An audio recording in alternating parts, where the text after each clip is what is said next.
On Thanksgiving, my parents told me to give my entire bonus to my brother, Ethan, because he needed it more. I laughed and said, "That's funny because I have a surprise for you too." Their faces dropped when I opened my laptop and showed them. Thanksgiving dinner was supposed to be a time for family, laughter, and a whole lot of food. That's what it used to be for me, but this year, it was something else. It was the day everything came to light, the day years of favoritism, manipulation, and entitlement finally reached a breaking point. And for once, I wasn't the one getting the short end of the stick.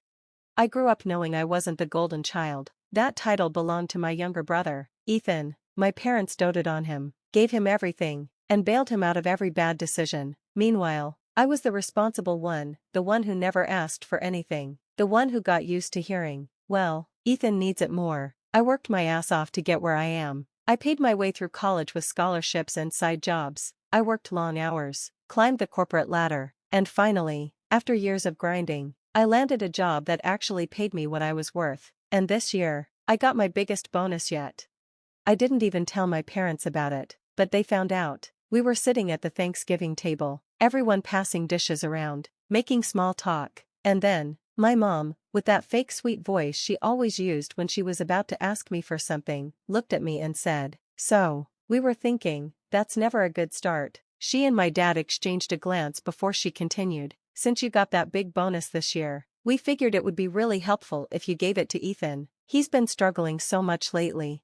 I blinked. I genuinely thought she was joking. I let out a small laugh and said, "That's funny because I have a surprise for you too." Their faces lit up for a second, probably thinking I was about to say something generous. That's when I pulled out my laptop. I opened the folder I had spent months gathering, screenshots, receipts, emails, everything, and I turned the screen toward them.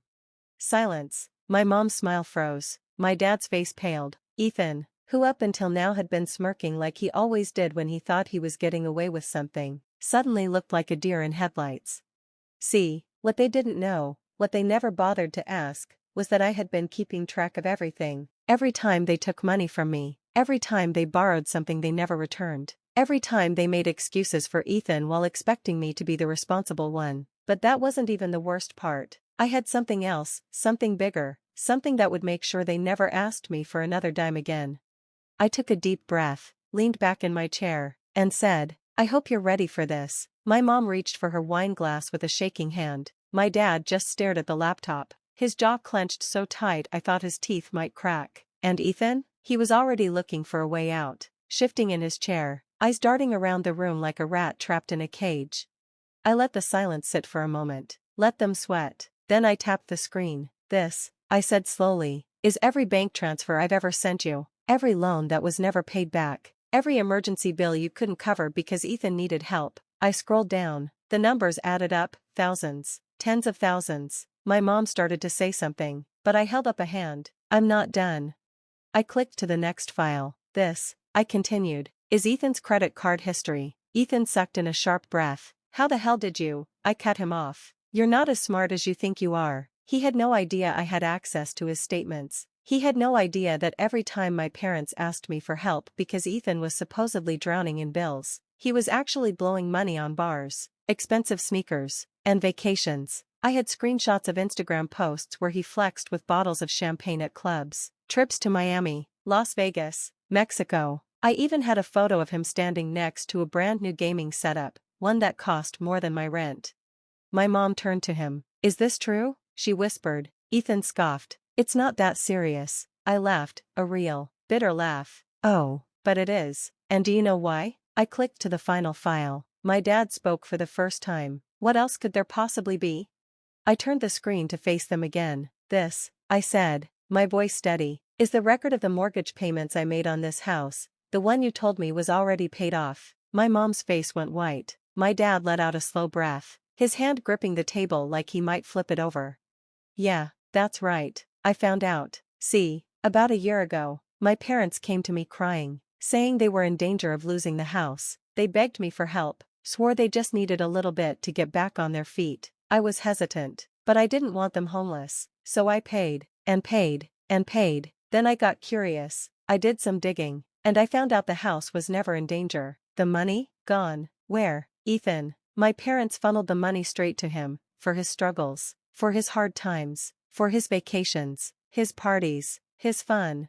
I leaned back and crossed my arms. So, tell me again, I said, my voice cold. Why exactly should I give him a bonus? No one spoke. The room was so quiet I could hear the clock ticking in the kitchen. Then my dad's voice, low and dangerous, you went behind our backs. I went behind your backs. You stole from me. Ethan slammed a hand on the table. You're making a big deal out of nothing. My patience snapped. Nothing? You lied to me. All of you. Over and over again. And you expected me to keep giving. Expected me to just hand over more money while you spend it on this loser.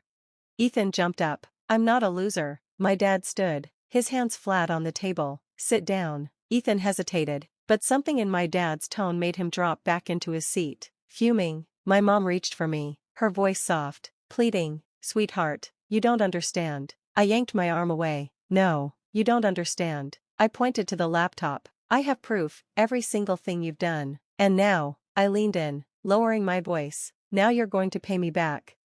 Their faces dropped even further. Yeah, they weren't expecting that. For once, I had the power, and I wasn't done yet. The air in the room shifted. My mom's face crumpled, but I wasn't falling for the fake tears this time. My dad looked like he was calculating, trying to figure out how to twist this in his favor. Ethan's fists were clenched so tight his knuckles turned white.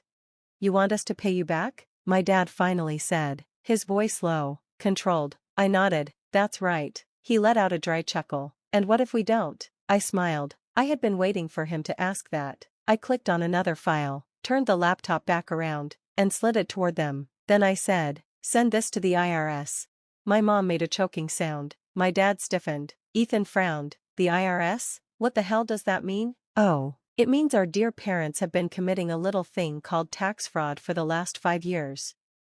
I tapped the screen. Fake deductions, false income reports, and, oh, look at this, filing you as a dependent even though you make plenty of money under the table. Ethan's head whipped toward them. Wait, what? I nodded. Yeah, you were never as broke as they made you seem. In fact, you've been earning more than me at times, just illegally, cash jobs, no taxes, and our parents covered for you by committing fraud.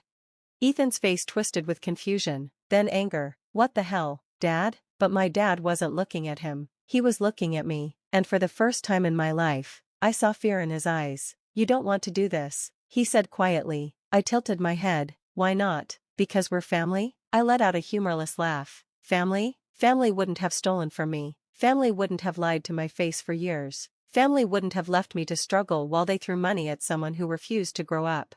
Ethan shot up from his chair, pointing a finger at me. Oh, shut the hell up. You self-righteous. You think you're so much better than me just because you work some boring office job? You think that makes you more deserving? I met his glare without blinking. Yeah, actually, I do, because I earned it.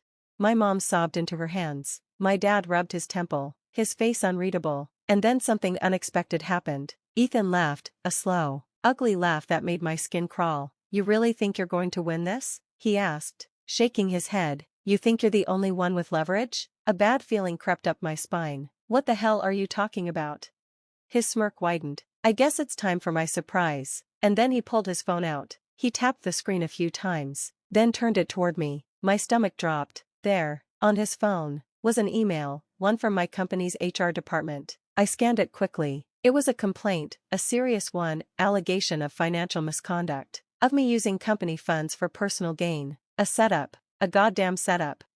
I looked up at him in shock, and Ethan grinned. See? You weren't the only one planning ahead. I gripped the table. You framed me. He shrugged. Call it insurance. My heart pounded. If my company took this seriously, I could lose my job, my career, everything I had built. And the worst part? I could see it in my parents' faces. They knew. They had helped him. This wasn't just favoritism anymore. This was war.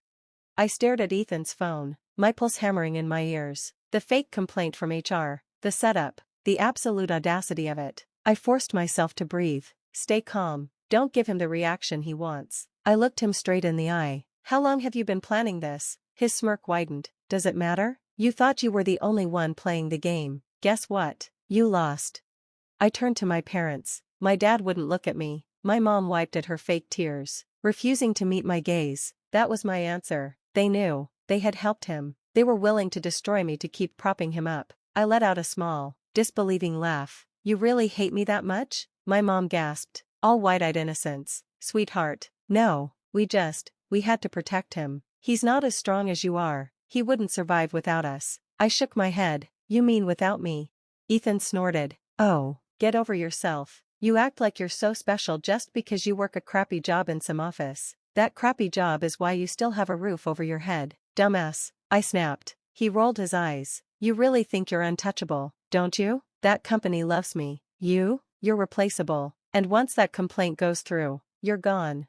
Something shifted inside me. For years, I had let this family take from me money, time, energy, love. I had let them make me the responsible one. The one who always had to be the bigger person. The one who never fought back. But this was war. I sat back in my chair, crossing my arms. You want to play dirty? Fine, let's play. Ethan opened his mouth to say something cocky, but I cut him off. You didn't actually send that complaint yet, did you? He blinked. What? I smirked. Oh, I know you didn't send it yet. I pointed at the screen. It's still in draft mode. His face twisted in confusion before he quickly swiped his phone back. So what? I'll send it right now. Go ahead, I said. He froze. I leaned in. Do it. His fingers hovered over the screen, hesitation flickering across his face. That's when I laughed, a deep, bitter laugh. You're bluffing. He looked up, scowling. No, I'm not. Oh, but you are. I shook my head. You thought you had leverage. You thought you could scare me with this little trick. You don't even understand how corporate HR works. I leaned in, lowering my voice. Do you really think my company would take an anonymous complaint at face value? You think they wouldn't investigate? You think they wouldn't find out where it came from?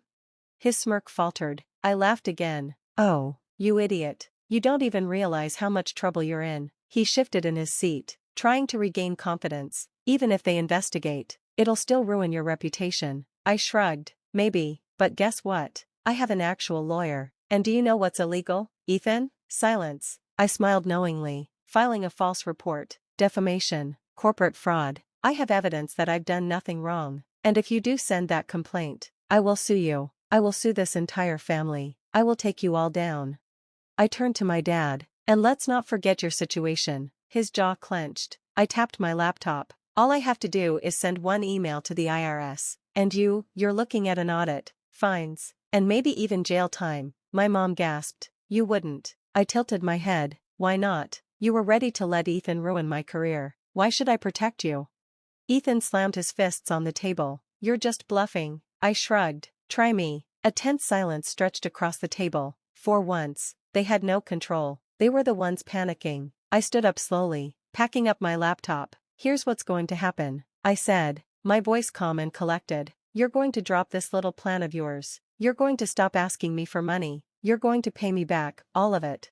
My dad scoffed. And if we don't? I slung my bag over my shoulder. Then I burn it all down. I turned to leave. Then my mom screamed, a broken sound that ripped through the dining room. You can't just walk away from us, she wailed. I turned back, staring at her. My father sat stone-faced, his pride keeping him from begging. But my mom, she knew. She knew I was really leaving this time. She scrambled toward me, her voice desperate. We're family. We're all we have.